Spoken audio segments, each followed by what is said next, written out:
लड़के और भूत की कहानी। एक बार की बात है, एक छोटे से गांव में एक लड़का रहता था जिसका नाम राहुल था। राहुल बहुत बहादुर और जिज्ञासु था।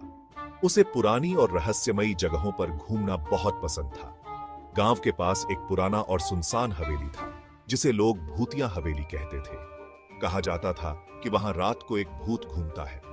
गांव के लोग उस हवेली से बहुत डरते थे और सूर्यास्त के बाद वहां जाने से बचते थे। राहुल ने कई बार उस हवेली के बारे में सुना था और उसकी जिज्ञासा बढ़ती जा रही थी।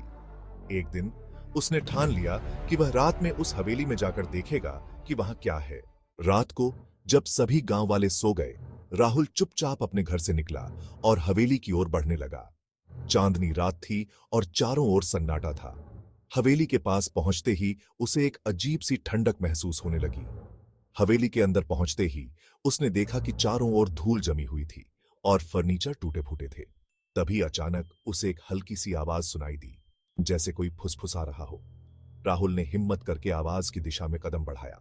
वहां पहुंचकर उसने देखा कि एक धुंधला सा आकृति खिड़की के पास खड़ा था।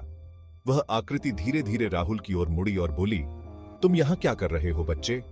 राहुल ने हिम्मत जुटाकर जवाब दिया, मैं जानना चाहता था कि इस हवेली में क्या है और आप कौन हैं? भूत ने हंसते हुए कहा, मैं इस हवेली का पुराना मालिक हूं। मेरे मरने के बाद लोग मुझे भूत समझने लगे और इस हवेली से डरने लगे, लेकिन मैं किसी को नुकसान नहीं पहुंचाता। मैं सिर्फ अपनी पुरानी यादों के साथ यहां रहता हूं। राहुल ने भूत की कहानी सुनी और उसे समझ आया कि असली डर अज्ञानता से होता है। उसने भूत से वादा किया कि वह गांव वालों को सच्चाई बताएगा। अगले दिन राहुल ने गांव वालों को भूत की कहानी सुनाई। शुरुआत में कोई विश्वास नहीं कर रहा था, लेकिन राहुल की हिम्मत और सच्चाई को देखकर धीरे धीरे सबको विश्वास हो गया। इस घटना के बाद गांव वाले उस हवेली से डरना बंद कर दिए और भूत को भी एक मित्र के रूप में मानने लगे। राहुल की हिम्मत और जिज्ञासा ने एक बार फिर साबित किया कि डर केवल हमारे मन का भ्रम होता